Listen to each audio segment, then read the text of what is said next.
Dans les meetings de Jean-Luc Mélenchon, il n'y a pas de propos antisémites, pas plus que de la part de Rima Hassan. Moi, je suis contre toute forme de censure effectuée par l'État. Tout le monde doit pouvoir parler, il est interdit d'interdire. Les gilets jaunes, les habitants des quartiers populaires, les militants écologistes, ils ont une chose en commun, c'est qu'ils résistent à l'ordre social.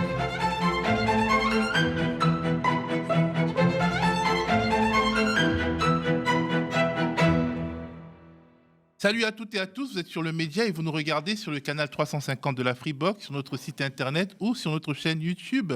Vous vous préparez à regarder une nouvelle édition de Sans langue de Goix, le débat hebdomadaire qui met Françoise de Goix, journaliste, chroniqueuse pour plusieurs médias, ancienne conseillère politique qui se considère comme rose vive face à un contradicteur et comme souvent, elle est face à Paul Hellec, analyste politique pour le Média. Au sommaire, la France est-elle entrée dans une ère macartiste, voire dans un moment de remise en cause, à bas bruit, de la démocratie?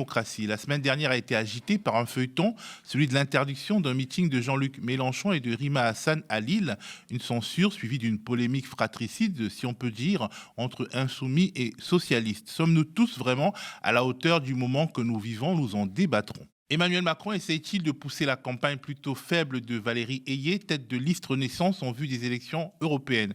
En tout cas, il sera jeudi à la Sorbonne pour faire un grand discours sur l'Europe. Mais au fait, quel est le bilan européen, notre bien-aimé président de la République? On en parlera. Salut Paul, salut Françoise. Salut Théo, salut Paul. Salut à vous. Finalement, en guise de réunion publique, Rima Hassan et Jean-Luc Mélenchon ont dû se contenter d'un rassemblement dans la rue. Au départ, ça devait être une conférence à l'université de Lille, annulée parce que selon les dirigeants de cet établissement d'enseignement supérieur, les conditions n'étaient pas réunies pour garantir la sérénité des débats. Dans un second temps, la réunion a été déplacée dans une autre salle avant d'être purement et simplement interdite par le préfet des Hauts-de-France. Bien entendu, Jean-Luc Mélenchon et Rima Hassan ont réagi à ces interdictions lors de leur meeting improvisé. La censure est l'arme de ceux qui ont déjà perdu.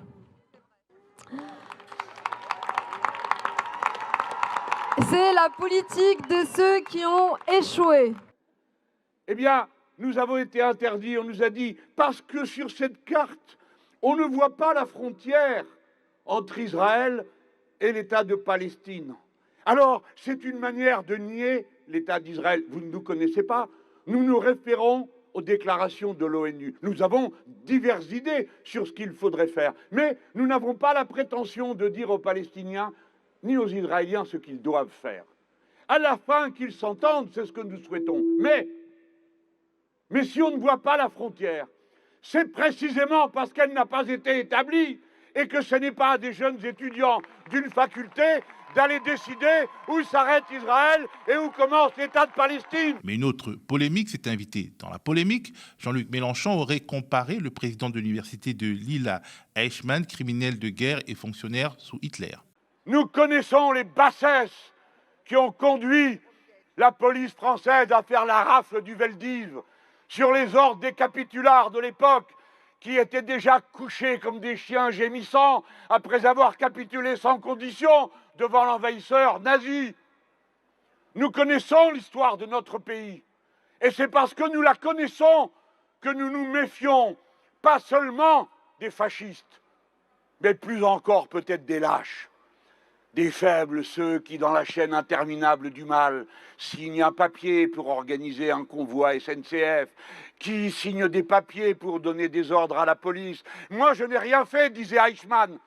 Je n'ai fait qu'obéir à la loi telle qu'elle était dans mon pays.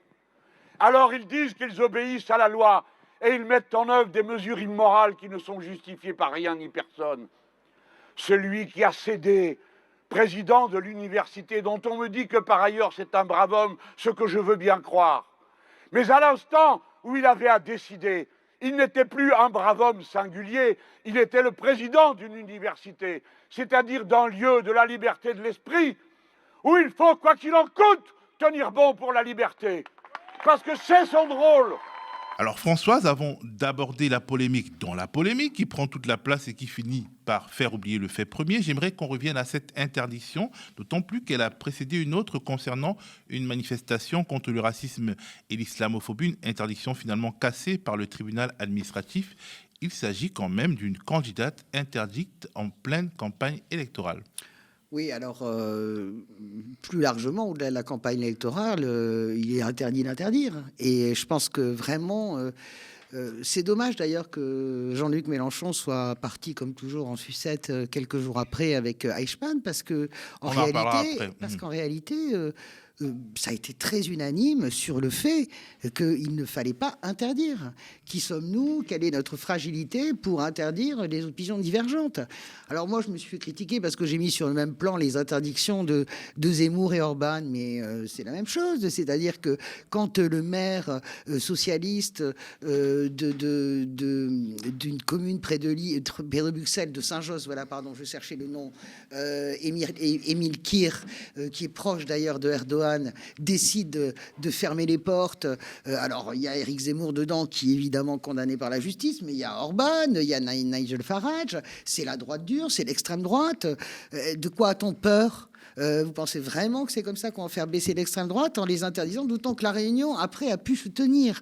Imaginez un petit peu l'effet que ça fait. Et alors, en France, de quoi a-t-on peur? Est-ce qu'il y a des propos, j'écoutais les arguments bidons de Xavier Bertrand, et de Sébastien Chenu, et il est possible qu'il y ait des dérapages antisémites. Alors, je veux bien tout ce qu'on veut, mais la réalité, quand même, c'est que dans les meetings de Jean-Luc Mélenchon, hormis le fait que depuis le 7 octobre, eh bien, la moitié de la gauche est en colère contre lui parce que sa ligne sur le Proche-Orient et sa ligne sur le Hamas ne convient pas à une grande partie de la gauche. La réalité, c'est qu'il n'y a pas de propos antisémites qui ont été déployés dans les meetings de Jean-Luc Mélenchon, pas plus que de la part de Rima Hassan. Donc, quelle est cette...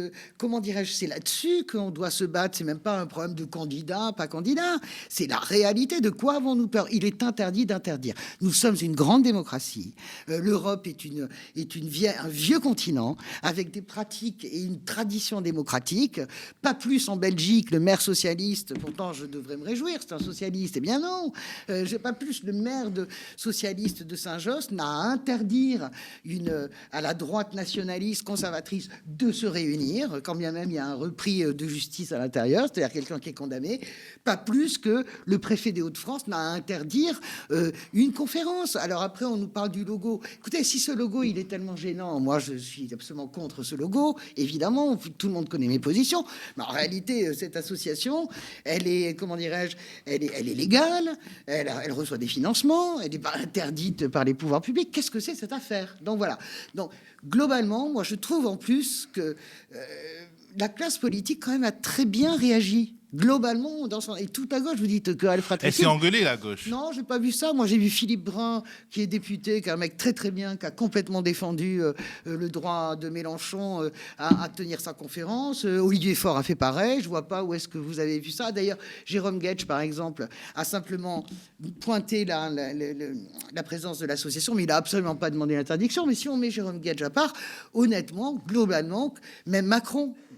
donc, quand même, moi j'ai trouvé que dans cette séquence qui était un peu comme toujours dans l'outrance avec Mélenchon, j'ai trouvé quand même que la classe politique s'est quand même globalement bien comportée et il n'y a pas de bonne et de mauvaise interdiction. Même Ménard, qui déteste Mélenchon, Robert Ménard, le maire de Béziers, a dit bah oui, non, c'est impossible d'empêcher que des conférences se tiennent. Donc, quand même, je trouve que dans cette espèce de... Si on sort un peu des cris et des portes qui claquent et de la vaisselle qui casse, je trouve quand même que globalement, la classe politique a plutôt bien réagi. Il n'y a pas de bonne et de mauvaise interdiction.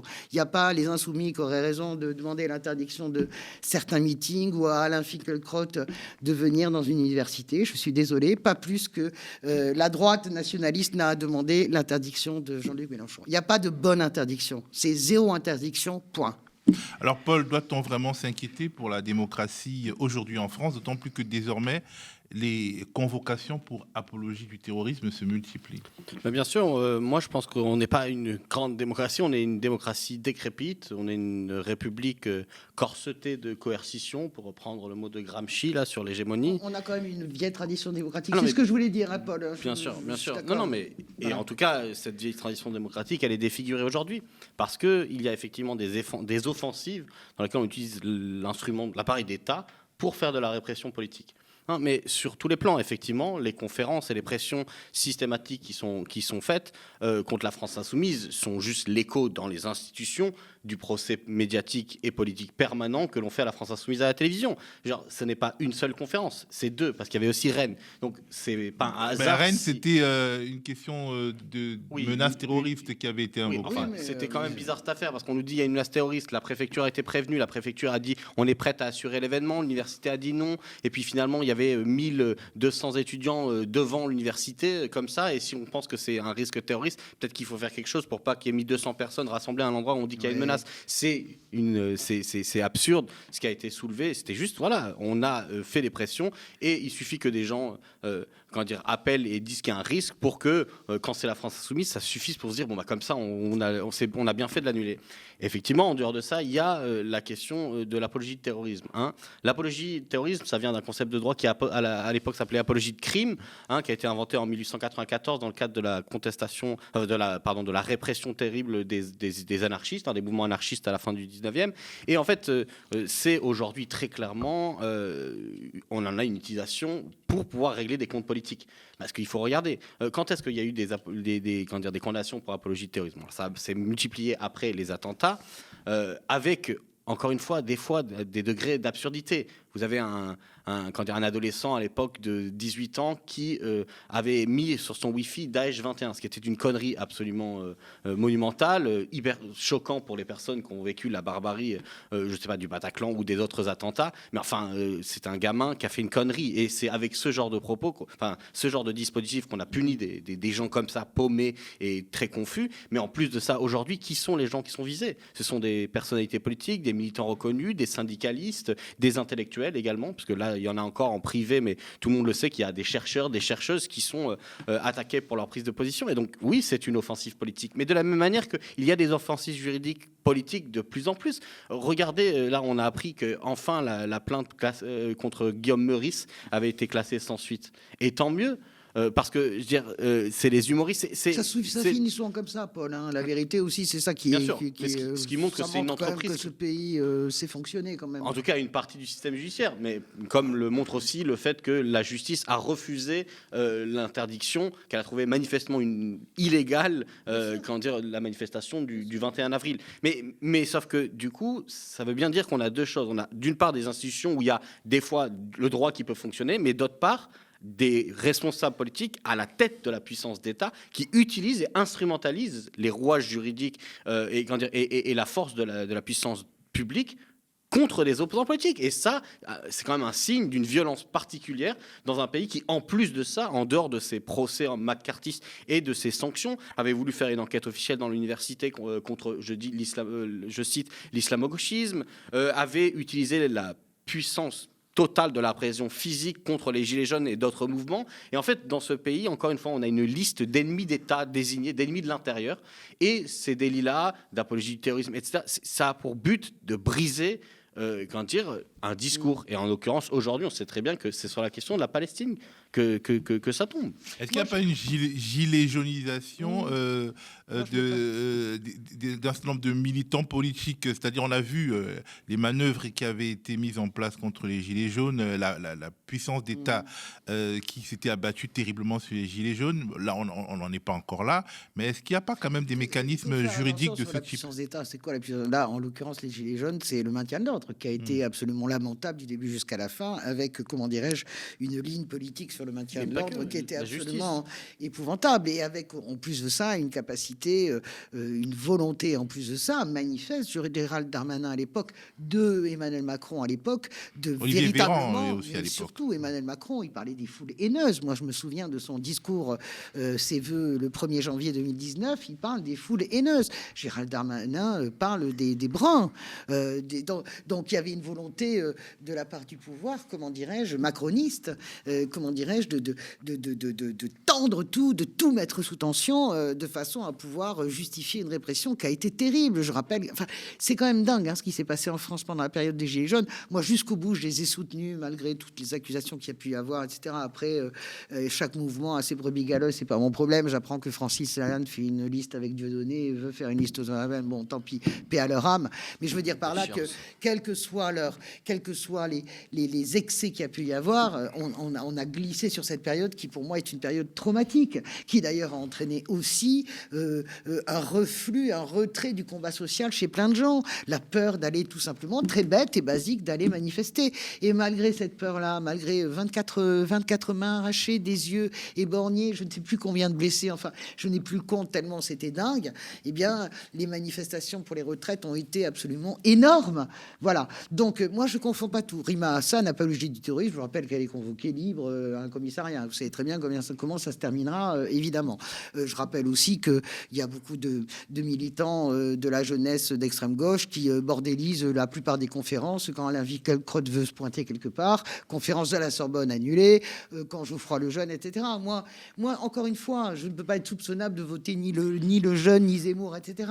Je dis juste qu'à un moment donné, il n'y a pas de bonne et de mauvaise interdiction. Il n'y aurait pas d'un côté la gauche qui aurait raison en disant « Ouh, le freuse d'extrême droite, il faut les empêcher de parler », et de l'autre, l'extrême droite qui aurait raison en disant « Ouh, la freuse gauche, il faut l'empêcher de parler ». Je pense que tout le monde doit pouvoir parler, et quand je dis, je suis d'accord avec ce que dit Paul sur le fait que la démocratie est abîmée, mais dans le tréfonds, les Français ne sont pas des idiots, dans le tréfonds, vraiment, de ce pays, il y a quand même des Français qui font la part qui séparent vraiment le bon grain de l'ivraie. Regardez sur Mélenchon. Il a une adhésion, vendredi, sur Jean-Luc Mélenchon, pardon, il a une adhésion incroyable. C'est-à-dire que, à part 2-3 ploucs qui finassent, tout le monde dit c'est dégueulasse ce qu'on fait à la France insoumise. Y compris, encore une fois, je le dis, les pires ennemis. Robert Ménard, hein, je suis tombé de ma chaise, moi, quand je l'ai entendu. Non, même pas.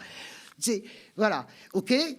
Parce qu'il sait que ça peut lui arriver, mais tous ceux qui sont dans la centralité, qui sont définis comme centristes, sont moins. Tu réfléchis pas. À un moment donné, tu dis c'est pas bien, quoi. Après, est-ce que tu fais des calculs? Robert Ménard, je pense qu'il s'en fout des calculs. Il est seigneur et maître chez lui à Béziers. Il appartient plus ni à Marine Le Pen ni à Bardella. Il s'en tape. Il est même plutôt macroniste. Donc, je vais pas faire l'apologie de Robert Ménard, mais je crois pas quel est le calcul politique sur Robert Ménard. J'en vois très peu quand même. Ce que je comprends, moi, surtout, si vous voulez, c'est qu'il y a un moment donné aussi, c'est toujours le problème majeur de Jean-Luc Mélenchon depuis des mois et des mois. Il pourrait dire la même chose sur la Palestine, mais sans les outrances. C'est-à-dire que là, d'un seul coup, ça devient une folie. On se retrouve avec Eichmann. Il se rend compte qu'il a dit une connerie. Donc, qu'est-ce qu'il fait? Il va sur BFM. J'ai regardé toute la séquence pour essayer d'expliquer Hannah Arendt. En plus, il se trompe de livre. C'est Eichmann à Jérusalem, c'est pas l'autre. Donc, il mélange tout, etc. Il essaie donc d'un seul coup, ce truc qui aurait presque pu être, comment dirais-je, je vais prendre une casquette de cerveau un peu plus politicarde, ça aurait plus presque pu être un fait de campagne pour lui, positif. Un vrai fait de campagne, parce qu'il y a des faits de campagne dans une campagne, il y a des turning points, il y a des leviers, etc. Il n'est pas bien dans la campagne Mélenchon, sa ligne, elle n'est pas suivie, il est à 7, 8, etc. Bon, c'est pas un problème d'ouvrier ou pas ouvrier, c'est que personne ne comprend rien à sa stratégie. C'était un fait de campagne où on revoyait un Mélenchon positionné dans un choc frontal avec le pouvoir calmement, voilà, pas d'attra, tout seul comme un grand, une balle dans le pied. Résultat des courses, eh bien, les sondages de cette début de semaine le mettent à nouveau en perte de vitesse parce que il y a un côté bruit et fureur, si vous voulez, dans la réaction, la stratégie de tout conflictualiser en permanence de façon pavlovienne est tout à fait destructrice pour la France insoumise et qui en profite. Je termine, c'est Ruffin. Je ne sais pas si vous avez vu les sondages qui se multiplient sur Ruffin. Voilà, ce qui va se passer, c'est que la gauche va substituer tranquillement Mélenchon à Ruffin ou l'inverse. Alors, je pense qu'il faut, évoquons, Paul, la polémique dans la polémique. Mélenchon a-t-il mal fait de convoquer le souvenir du Troisième Reich? Moi, je vais quand même réagir là-dessus. J'insiste encore une fois sur le fait que c'est une offensive genre politique et pas que contre la France insoumise. Encore une fois, il y a plein de militants, de personnalités en vue, de personnes qui sont attaquées, notamment. Des syndicalistes bien sûr. Qui sont attaqués. Et puis, on disait les Gilets jaunes, oui, il y a eu la violence physique des forces de l'ordre, mais le nombre de condamnations avec des mêmes mécanismes juridiques flous et antidémocratiques que sont les anticipations sur les comportements groupements en vue de commettre. Je pense aux écologistes, pardon, je les ai oubliés, mais les écologistes ont vraiment écologistes, payé un gros tribut. bien sûr, à Sainte-Soline, mais ailleurs également, jugés avec les législations antiterroristes. On pourrait parler également des habitants des quartiers populaires qui ont connu une répression judiciaire folle pendant la période de soulèvement après la mort de Nel. On a des gens qui ont été condamnés à de la prison ferme pour une canette de coca. C'est ça que je veux dire par ambiance de désignation d'ennemis. Les habitants des quartiers populaires ont toujours et d'ailleurs été des ennemis de l'État français, puisque l'État français, par la police, en tue en moyenne une quinzaine par an, des jeunes, des habitants des quartiers populaires. Des jeunes généralement racisés de ces quartiers. Et en fait, ce qu'on doit observer, c'est que ce niveau de violence de la part de l'État, il est constant sous le macronisme parce qu'en permanence, c'est un gouvernement qui essaye d'imposer une politique violente à des gens qui n'en veulent pas. On l'a vu, il n'a jamais de majorité dans le pays pour faire sa politique. Et sauf que c'est une option extrêmement dangereuse parce que justement, ça va bien au-delà de la France insoumise. Et la France insoumise, dans ce rôle-là, dans le rôle qu'elle joue, elle refuse en fait le sort qui lui est fait. Et en gros, on lui explique systématiquement que comme elle est outrancière, elle mérite ce qu'elle vit. C'est-à-dire qu'elle mérite d'avoir ses conférences interdites, d'avoir en permanence son procès dans l'ensemble du système de commentariat politique, d'avoir des accusations avec des mots flous comme ambiguïté.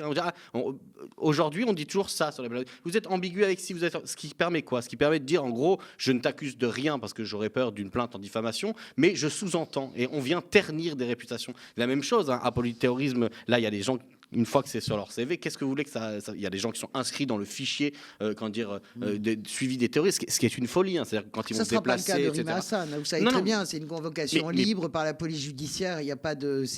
Ça n'empêche que c'est une offensive. C'est Anas Kazi qui, sur ce plateau, dit il faut qu'on se parle tous ensemble. C'est Olivier Besancenot, hier, à la manifestation, qui disent qu'ils se sentent tous concernés. C'est également le cas des syndicalistes qui voient la répression antisyndicale. Donc c'est ça l'ambiance. Et voilà. Ensuite, sur ce que tu me posais comme question, Théo, sur Eichmann, la référence, il a fait une référence. Si on écoute son raisonnement, je pense qu'on comprend ce qu'il voulait dire. Elle n'était pas bonne. Ok, mais peu importe, encore une fois, la gravité, c'est qu'il y a des gens qui se font interdire de discuter. Il y a des étudiants de l'EHESS qui vont être convoqués pour apologie terroriste. C'est ça l'événement. Et c'est ça la question qui m'intéresse vraiment dans ce contexte. Mais je redis la même chose, au-delà du fait de notre sensibilité de gauche autour de ce plateau, qui est plus qu'une sensibilité, en tout cas ce qui nous concerne, c'est des engagements, quelles que soient les différentes nuances de gauche, je veux dire que c'est tout aussi débile de vouloir interdire des meetings et des conférences de Zemmour. Je veux dire par là, en supputant de Zemmour ou de quelqu'un qui n'est pas condamné, parce que Zemmour est condamné pour racisme, ou en tout cas pour... pas forcément pour encouragement à la haine raciale. Bon, je n'ai pas tout à fait le chef de condamnation. Il a au moins une condamnation définitive qui nous permet sur ce plateau de dire qu'il est condamné. Voilà. Mais la réalité, c'est que vous ne pouvez pas anticiper ce qui va se passer dans un meeting, dans une réunion. L'argument de Sébastien Genu, comme l'argument des militants parfois très remuants de la gauche et de l'extrême gauche, attention, il va se passer ça, on n'en sait absolument rien. Et là, est aussi pourri et filandreux que l'argument de Chenu quand il dit il y a forcément des propos antisémites qui seront échangés dans cette conférence. Non mais vous voyez, c'est le début. C'est le début d'un raisonnement qui. Voilà, ce que je veux dire, si on sort nous-mêmes de ce qui nous ferait plaisir. Moi, j'adorerais me dire toutes les conférences de la gauche, c'est bien, et toutes les conférences de la droite et l'extrême droite, c'est cacaboudin. J'aimerais bien me dire ça, mais nous vivons dans un état de droit. Je sais très bien que Zemmour supporte pas l'idée d'état de droit. Je sais très bien que la droite conservatrice, toute cette petite musique sur l'état de droit, avec en plus Wauquiez qui considère que maintenant il faut des lois supérieures à la Constitution. Vous voyez bien vers quoi on part, on est d'accord. Moi, l'état de droit, voilà, l'état de droit, c'est sacré. Et si on se met du point de vue de l'état de droit, tant qu'il n'y a pas de trouble à l'ordre public, public, tant qu'il n'y a pas de délit pénal. Et on condamne a prononcé. posteriori, pas a priori. C'est épouvantable, en réalité, on ne peut pas faire ça. Moi, j'adorerais dire, voilà, c'est caca boudin pourri, l'extrême droite et la droite conservatrice, et la gauche, c'est top, mais ça n'est pas Moi, vrai. je me méfie trop de l'État pour pouvoir c'est pour exactement arriver dans ce... Mais c'est pour ça que je ferai une différence. Je me méfie Moi, de je l'État, suis quand contre même. toute forme de censure effectuée par l'État. Je ne fais effectivement pas confiance à ce que cet appareil, encore une fois, de coercition générale, puisse décider de ce qui est considéré être notre liberté d'expression. C'est ça qui est en jeu et qui est dangereux, puisqu'on le voit à chaque fois, sont instrumentalisés des dispositifs spéciaux, votés dans l'émotion pour attaquer un problème, pour ensuite l'étendre à l'ensemble Paul, des est-ce que personnes c'est pas, qui sont est-ce que c'est pas le cas? C'est le cas de la Macronie. J'interromps, pardonne-moi. Est-ce que c'est pas le cas? Souviens-toi Poniatowski. Souviens-toi Poniatowski, ministre de l'Intérieur. Souviens-toi Pasqua, ministre de l'Intérieur. Est-ce que c'est pas tout simplement l'histoire traditionnelle et classique de la droite au pouvoir Mais dans ce c'est ce pays? que je disais, apologie de crime, 1894. Mais ensuite, on a une utilisation de ça contre qui? Contre les communistes pendant la guerre froide. Toujours. Accusés. C'est toujours la gauche, en fait, ensuite, bien les sûr. maoïstes pendant les années 70. Toutes sortes d'accusations. Et puis, ensuite, voilà, on l'a dit, je veux dire, regardez la multiplication des mots pour essayer de dénoncer une forme d'extrémisme. Ils avaient parlé d'ultra jaune pour les gilets jaunes. Il y a toujours des vocabulaires vrai, comme c'est ça, vrai. tapants pour pouvoir désigner à la vindicte des cibles et pouvoir dire la puissance d'État est légitime à écraser ces gens. Qui ont tous en commun une chose, parce que c'est très différent comme public. Les gilets jaunes, les habitants des quartiers populaires, les militants écologistes, mais ils ont une chose en commun, c'est qu'ils résistent à l'ordre social. Ils sont des opposants et ils se mobilisent. Après, sur les questions des mobilisations des gens qui veulent interdire tel ou tel truc, c'est ça la différence que je fais. C'est moi, la censure par l'État ne me va pas parce que c'est la fin de la possibilité de liberté d'expression à partir du moment où les gens qui capturent l'appareil d'État n'ont pas vraiment la démocratie dans le sang. Et je pense que la Macronie, elle en a donné assez d'exemples pour montrer que c'est pas leur truc la démocratie. On vote pas au Parlement, etc. C'est pas son Bref, truc non plus, la démocratie. Bon, la question donc, c'est ensuite la mobilisation. Que les gens se mobilisent en disant on veut pas que Finkielkraut revienne, on veut pas que Mélenchon quoi. Si les gens s'organisent politiquement pour mettre la pression sur un événement, c'est aussi un acte politique. D'ailleurs, je veux dire, ça n'a pas empêché l'UEJF de venir dans un meeting de Mélenchon déployer une banderole. Et ça a toujours été fait dans les événements politiques. Que des féministes, par exemple, essayent d'empêcher une avant-première avec Polanski, ça ne pose pas de problème. Parce que c'est des personnes qui militent et qui essayent de faire une action. Dans la première censure, c'est le président de l'université, c'est pas l'État. Non. Le président de l'université. C'est après, toi, tu Il est relié à l'État quand même. Oui, il est relié, d'accord, mais tu t'assures surtout sur la décision du préfet des Hauts-de-France. Oui, voilà, mais bien sûr. notamment. Je veux dire et puis le préfet aussi en Ile-de-France qui a voulu interdire une manifestation, encore une fois. Et juste pour finir sur la discussion qu'on a fait, c'est intéressant parce que la question de la censure, elle avait été posée telle quelle dans le droit de la presse. En 1881, la loi fondamentale sur le droit de presse dit il ne peut pas y avoir de censure préalable. C'est-à-dire que, par exemple, vous pouvez publier un papier et s'il y a quelque chose, vous pouvez être poursuivi, vous pouvez être condamné à être rétracté et faire des excuses, etc. Mais c'était l'idée de dire sans ça, on va avoir la censure préalable. C'est-à-dire que on va juger l'intention de ceux qui potentiellement va. Exactement. Et donc, du coup, c'est comme ça qu'a été fondé le droit de la presse. Et je rappelle que l'apologie de crime, c'était dans la période, sur ces droits d'expression et sur ces lois fondamentales de la fin du 19e que ça a été greffé pour pouvoir commencer à traquer les ennemis. Donc, oui, il y a une vraie histoire de ça, et c'est la vraie histoire de la répression d'État qui se joue derrière ça. Venons-en à Emmanuel Macron, qui sera à la Sorbonne jeudi pour un débat sur l'Europe et qui a plus ou moins désavoué le préfet du Nord, des Hauts-de-France, tout en accusant les organisateurs de l'événement interdit d'être peu ou prou des antisémites. On écoute. Pour ce qui est de notre pays, je suis attaché moi à ce qu'on respecte les valeurs de la République et je crois qu'il y a eu une polémique qui est née de la position de certaines organisations et certaines associations qui s'étaient engagées aux côtés de ce débat et qui clairement tenaient des positions antisémites et antisionistes. C'est pour qu'on respecte les lois de la République. Après, je suis pour ma part toujours favorable à ce que les gens puissent s'exprimer librement, quand bien même je combats leurs idées. Il faut qu'ils s'expriment en respectant les lois de la République.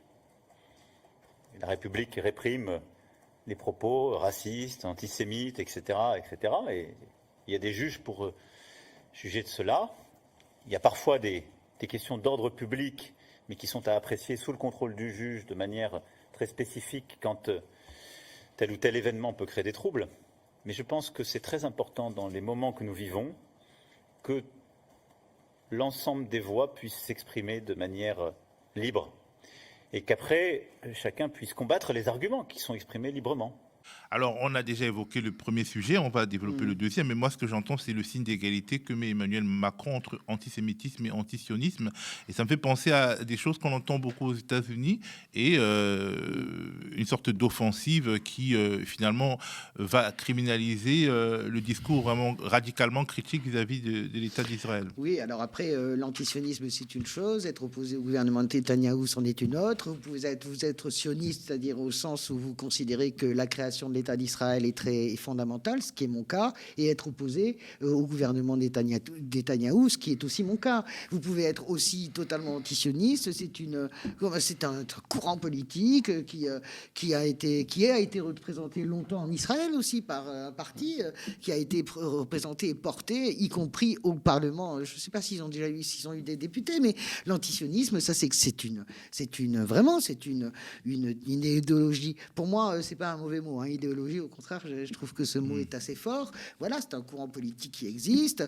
Et vous pouvez être antisioniste, être opposé à Netanyahou. Vous pouvez être totalement antisémite et en même temps sioniste. Enfin, bon, vous pouvez faire, c'est la théorie des ensembles. Je veux dire par là que par rapport à, on va pas le débat éternel sur antisionisme, antisémitisme, on va pas le refaire. Par contre, Emmanuel Macron, mais je suis frappé. Non, mais la faudercherie. Enfin, je veux dire, c'est vraiment le bal des faux culs, Emmanuel Macron. Honnêtement, d'un seul coup, bien sûr. Alors, d'où parle-t-il? Il parle en tant que président, donc d'une certaine manière, il remet tout le monde, il remet la liberté d'expression. Mais on rappelle, et on l'a fait avec Paul tout à l'heure, la longue litanie, si vous voulez, de son désir profond. Il y a une intention toujours profonde chez Emmanuel Macron de tout verrouiller. Moi, je veux bien qu'il se pose en chantre des libertés, mais dans son exercice sachant même, que le préfet des Hauts-de-France est il en réfère au moins à Darmanin, et je vois pas Darmanin prendre ce genre de décision sans en référer à Emmanuel Macron, au moins avec un petit SMS. Mais donc ça, c'est Emmanuel Macron, c'est toujours le double langage, etc.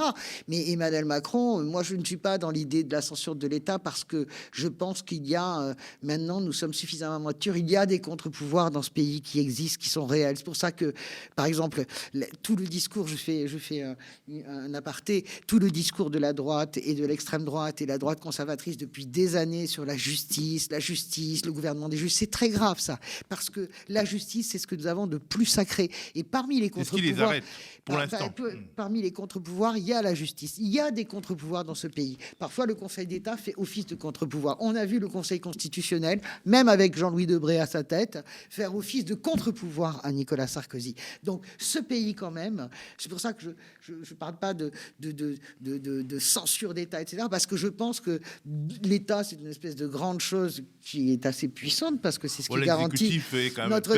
Non, mais c'est autre chose. Ça, c'est la politique aérie. C'est-à-dire qu'il y a l'exercice du pouvoir vertical, si vous voulez, d'Emmanuel Macron. Il y a sa capacité à tordre la Constitution jusqu'au bout du bout de la nuit, jusqu'où il peut la tordre avant qu'elle ne cède.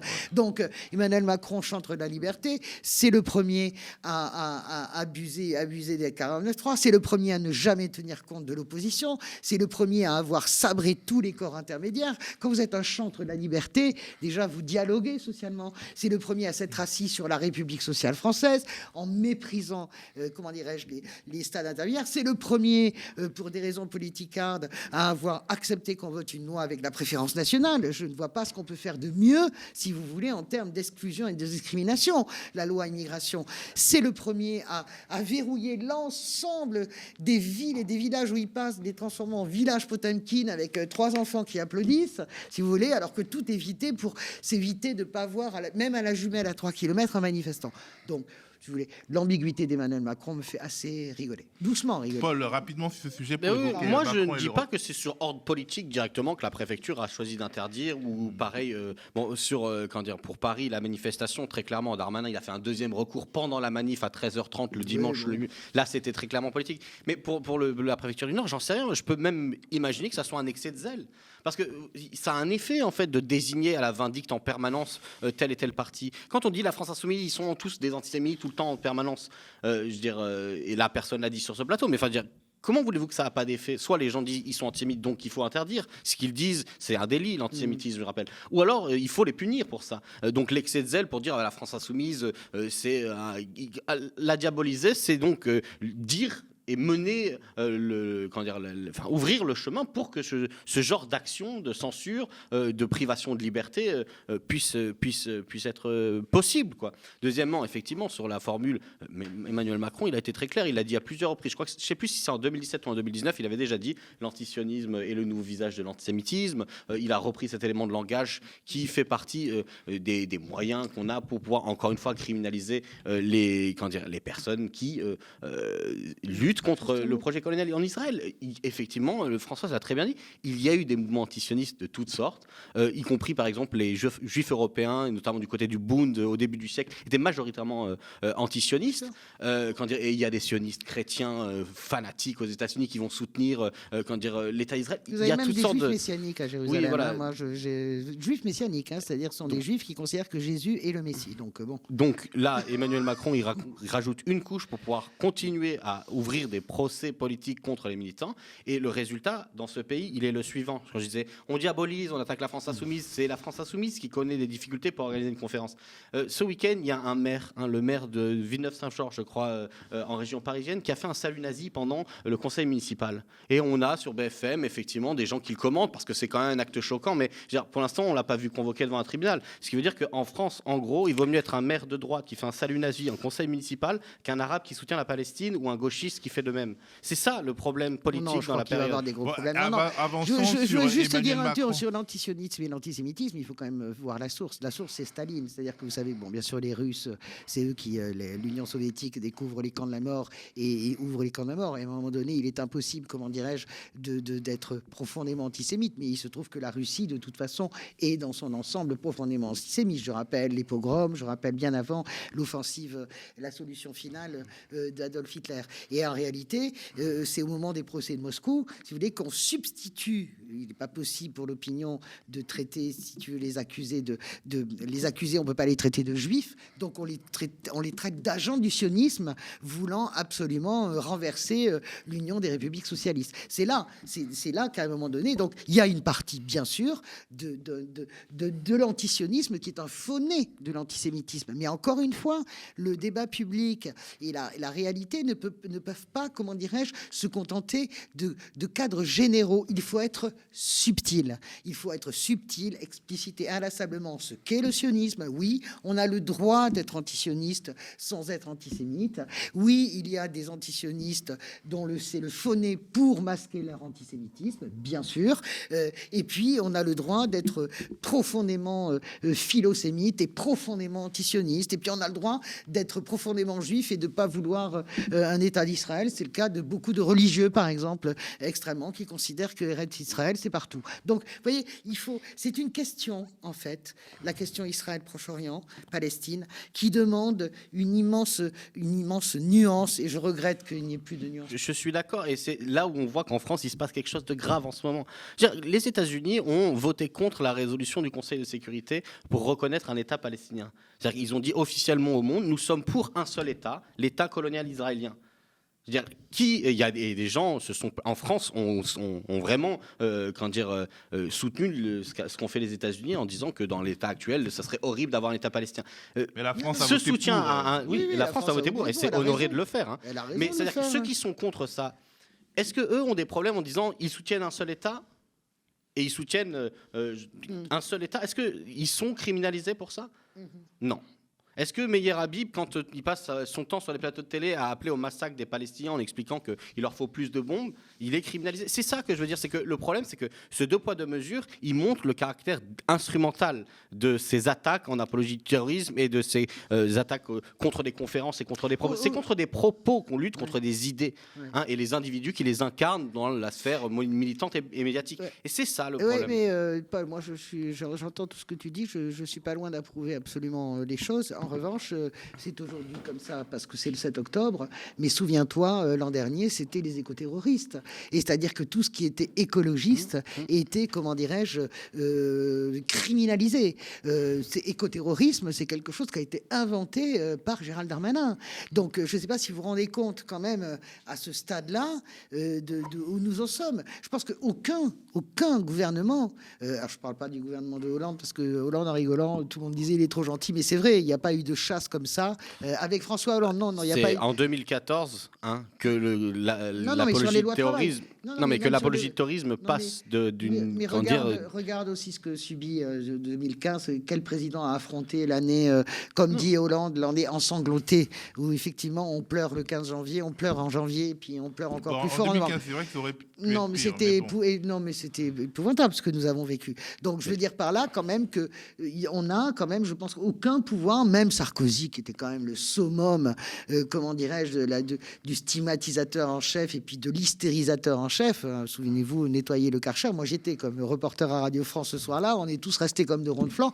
Même Sarkozy n'avait jamais été aussi loin, si tu veux, dans l'emploi de mots violents, blessants, heurtants pour disqualifier son opposition. Jamais. Il a utilisé des mots pour disqualifier son Premier ministre, moins son opposition que jamais, jamais, à part sous Emmanuel Macron, l'opposition n'a été aussi maltraitée dans ce pays. Pour évoquer Emmanuel Macron lui-même et sa conférence à la Sorbonne sur l'Europe, est-ce que c'est une manière de pousser la candidature de Valérie Ayé qui semble prendre de l'eau de toutes parts? Oui, bien sûr, c'est le turning point. C'est-à-dire qu'à ce moment-là, c'est un turning point de campagne. Il y a quelques ans comme ça, on sait que le 7 mai, il fera un grand meeting à la Mutualité. Donc la Mutualité, ça lui a porté chance. C'est là où il lance, parce que c'est notre projet, c'est là où il lance son aventure présidentielle. Tous les macronistes mettent tous leurs espoirs dans ce discours de la Sorbonne. 2017, discours de la Sorbonne d'Emmanuel Macron, ma vision de l'Europe. Voilà, 7 ans après, Emmanuel Macron, ma vision de l'Europe, que reste-t-il de cette vision de l'Europe? Il a échoué sur à peu près tout, Emmanuel Macron. La défense, c'est complètement à la traîne. Je vous rappelle que le deuxième quinquennat devait être écologiste où il ne serait pas à regarder sur le glyphosate. Emmanuel Macron, c'est quelqu'un qui dit blanc à Paris, qui dit rouge lors du Conseil de l'Europe, qui reçoit des parlementaires européens, il leur dit vert. Enfin, tout le monde nage. Donc on a bien compris qu'Emmanuel Macron pense aussi à son avenir. On a bien compris qu'il allait être nommé premier président de l'Europe. On sait très bien après quoi Emmanuel Macron court. Mais ce discours à la Sorbonne, on peut s'amuser à faire, et voilà ce qu'il a dit, voilà ce qu'il a fait. Quand vous faites ce constat sur une ligne, c'est accablant pour lui. En réalité, on s'est fâché avec tout le monde. Il a une capacité à être méprisant avec l'ensemble des partenaires. Je veux dire, c'est un peu un trait français. Non, c'est pas. Non, Chirac arrive à avoir de la chaleur humaine, Mitterrand aussi. Je suis désolé, même Hollande avait réussi à créer un vrai lien avec Angela Merkel. A toujours été accusée d'être. Oui, alors elle est arrogante, mais lui pousse au paroxysme, si vous voulez, cette espèce de capacité à être déplaisant. On s'est fâché en gros avec tous nos amis. On est fâché avec les Canadiens, on est fâché avec les Marocains, on est fâché avec les Libanais, on est fâché avec les Allemands. Il n'a que du mépris pour Mélanie, qui elle parle 4 langues couramment, par exemple. J'ai rien pour Giorgia Meloni, mais elle est au moins aussi intellectuelle qu'Emmanuel Macron. Et on est fâché presque avec Pietro Sanchez. Donc il y a aussi quelque chose chez lui qui est extrêmement, il pousse au paroxysme cette arrogance française. Donc ce discours-là, c'est un discours pour sauver une campagne. L'honnêteté doit nous faire dire, parce qu'on est honnête autour de cette table, que Valérie Ayé, contrairement à Nathalie Loiseau, ne dit pas de conneries. Voilà, Nathalie Loiseau, souvenez-vous, en 2019, c'était... Plus elle parle, Nathalie Loiseau, plus c'est difficile d'écouter. Nathalie Loiseau, c'était une boulette par semaine, en plus. Je pense que Macron a passé toute sa campagne à essayer de rattraper les boulettes de Nathalie Loiseau en 2019. Et Ayé n'a pas ce problème. Elle ne dit pas de bêtises, elle dit ce qu'elle croit. Mais elle n'imprime pas. Elle n'imprime pas. Donc, c'est 17 points. Technique. Ils ont 15 points d'écart. Comment vous voulez vous substituer à une candidate défaillante? Pas parce qu'elle est bête ou pas parce qu'elle fait des boulettes, mais simplement parce qu'elle n'imprime pas. C'est un mauvais choix, en fait. Et on comprend qu'Emmanuel Macron voulait Jean-Yves Le Drian, absolument. Pour le mettre dans les pattes de Glucksmann, ça n'a pas marché. Mais on voit le retour de Jean-Yves Le Drian comme président du comité de soutien de Valérie Ayé. Donc, on voit bien ce qu'il est en train d'essayer de bricoler pour essayer au moins d'atteindre les 20% et au moins essayer de refaire un peu le plein. Sinon, la suite du quinquennat sera infernale pour lui. Paul, en plus, Marine Le Pen demande une dissolution si la Macronie perd. Oui, parce que c'est effacer cette idée de motion de censure aussi des Républicains. Parce qu'on en avait discuté, ils ont disparu. Ah ben ils ont complètement renoncé. Mais non, mais déjà c'est intéressant. Je veux dire, cette espèce de rituel qu'a essayé d'instaurer, enfin de cérémonie d'Emmanuel Macron. Je vais à la Sorbonne parler de l'Europe régulièrement. Je veux dire, ça ne parle d'ailleurs qu'à lui. Je veux dire, tout le monde s'en fout des rendez-vous de Macron à la Sorbonne. Personne n'a vu ça comme importants, ni à l'intérieur, ce qu'a dit François, mais ni à l'extérieur. Parce que généralement, les partenaires européens, ils disent ouais, Macron a encore dit ça, et puis de toute façon, personne ne prend pour comme quelque chose de concret ces annonces, parce que effectivement, quand on raconte tout le temps des choses différentes en permanence, on essaye d'inonder de propos la scène pour exister. Les gens ne constatent simplement que l'incohérence permanente de ces positionnements et absolument pas la fiabilité d'un partenaire pour des alliances nécessaires, en tout cas au niveau européen, pour discuter. Mais ça, c'était au niveau européen. On a bien vu qu'aussi au niveau diplomatique et international, Emmanuel Macron, il a voulu toujours jouer ce truc de sauveur, d'être là où il faut. Et à chaque fois qu'il allait à un endroit, il s'en est fait sortir ou on lui a demandé de partir gentiment, quoi. C'est-à-dire, c'est le Liban, par exemple, est le meilleur exemple. Et on pourrait parler de comment la France Emmanuel Macron qui demande au président burkinabé qui lui fait des blagues sur la climatisation. La climatisation, voilà. Ouais, c'était ça, c'était aussi un grand moment. C'était vraiment le bis repetita de Sarkozy qui avait, je sais plus ce qu'il avait dit. Le discours de Dakar, 2008. Ouais. L'homme noir qui ne s'est jamais envolé dans l'histoire. Ouais. Mais pour Sarkozy, il y avait un fond idéologique dégueulasse, mais pour Macron, c'est vraiment le mépris, tout simplement. Moi, je pense que ce fond idéologique dégueulasse, il le partage beaucoup plus qu'on ne le croit. Emmanuel Macron est un homme de droite, il a des références de droite, mais bref, ce que je veux dire, c'est que du coup, bon, voilà, effectivement, il veut essayer de faire un événement de campagne, je suis d'accord. Je pense qu'elle n'est pas uniquement responsable toute seule, Valérie Ayé. Je veux dire, effectivement, c'est une personne qui a l'air d'être une députée très technique, qui bosse ses textes, qui connaît ses dossiers, mais qui en fait a un sens politique et charismatique très peu développé, mais elle est si victime surtout du poids politique que représente la Macronie dans ce pays. C'est-à-dire que, encore une fois, c'est un vote par défaut à la présidentielle. Il a gagné par effraction au deuxième tour. Et il y a un vote d'intérêt. Les gens qui votent Emmanuel Macron, c'est les gens pour qui ces politiques lui conviennent. On l'avait vu comme les retraités qui sont contre la retraite à 60 ans, mais ils sont déjà retraités. Et du coup, c'est un vote de classe, un vote de réflexe, mais c'est pas un vote d'engouement. Donc, quand vous avez quelqu'un qui vous donne pas envie de vous déplacer, mais qui en plus représente une option qui est juste là pour cocher la case de vos intérêts, mais qui ne vous propose pas une direction intéressante d'un point de vue intellectuel. C'est-à-dire, c'est plus le Macron de 2017, le progressisme social, libéral, on vous met des étoiles dans les yeux, des start-up et vous allez rêver. Tout le monde sait que c'est Emmanuel Macron tel que les gens le connaissent, à savoir quelqu'un qui communique tout le temps, qui raconte n'importe quoi, qui est inconstant, qui passe son temps à faire des politiques de droite, voire ouvre des plateaux, et ouvre la place à l'extrême droite dans ses propositions, dans la reconnaissance qu'il leur accorde, dans les places qu'il leur donne à l'Assemblée nationale. C'est ça la réalité. Et donc du coup, voilà, elle a aussi une mauvaise dynamique parce que ils n'impriment pas, ils n'ont rien pour imprimer et l'effet poudre aux yeux pour de Perlimpinpin, pour le citer, et il est terminé. Oui, les gens sont tombés de l'armoire, c'est-à-dire que bon, tiens, il parle encore. Il y a ce côté-là. Après, ça va être très dur de finir le quinquennat. Si vous avez un Emmanuel Macron qui a 15 points derrière le Rassemblement national, parce que en ce moment, c'est les écarts. Donc moi, je pense qu'il va resserrer, parce que la dramaturgie des derniers jours, vous savez, ce vote du dernier jour dans l'urne, elle fonctionne toujours à un moment donné ou à un autre. D'autant que je note que les intentions de vote, là, 46% des gens ont l'intention d'aller se déplacer. C'est beaucoup, 50 jours d'une élection européenne. Donc ça veut dire qu'on va avoir une participation un peu plus importante parce que les gens comprennent les enjeux. Et je suis 100% d'accord avec ce que dit Paul, elle a le poids, en plus de ça, elle a le poids de l'actualité de la Macronie. C'est-à-dire que vous avez bien capté, on fait la politique ici, vous avez bien capté le changement de ton de Gabriel Attal jeudi soir. Là, d'un seul coup, il n'est plus question tout à fait de réduire la durée d'indemnité du chômage. Il est question de durcir les conditions d'accès. Pourquoi ? Parce qu'ils ont compris, c'est un effondrement total dans l'opinion, à commencer par Gabriel Attal, vous imaginez un petit peu le lapsus, mais je le pense tellement. Donc, vous voyez ce que je veux dire. Donc, elle porte ça. Emmanuel Macron, il est cramé, oui, mais il n'est pas cramé pour la France qui va bien. Donc, à un moment donné, son seul truc à lui, c'est est-ce que la France qui va bien vient me sauver pour que je sois au minimum à mon socle de bas du bout du socle qui est 20%, voilà, et que je puisse continuer qu'à un cas. S'il est en dessous de 20%, c'est très compliqué avec un écart pareil. Dernier point, il a en plus un désavantage, Valérie Ayé, ce qui n'était pas le cas en 2019. finalement, si vous aimez l'Europe, vous avez plus de choix qu'en 2019. Vous voyez, même François-Xavier Bellamy, à droite, n'est pas un eurosceptique, comme a pu être une partie de la droite, comme on la connaît. Pas du tout. Glucksmann est là, il est un peu plus fort que d'habitude. Les Verts sont là. Macron, il a quand même un peu de concurrence à gauche et à droite, si vous voulez, sur...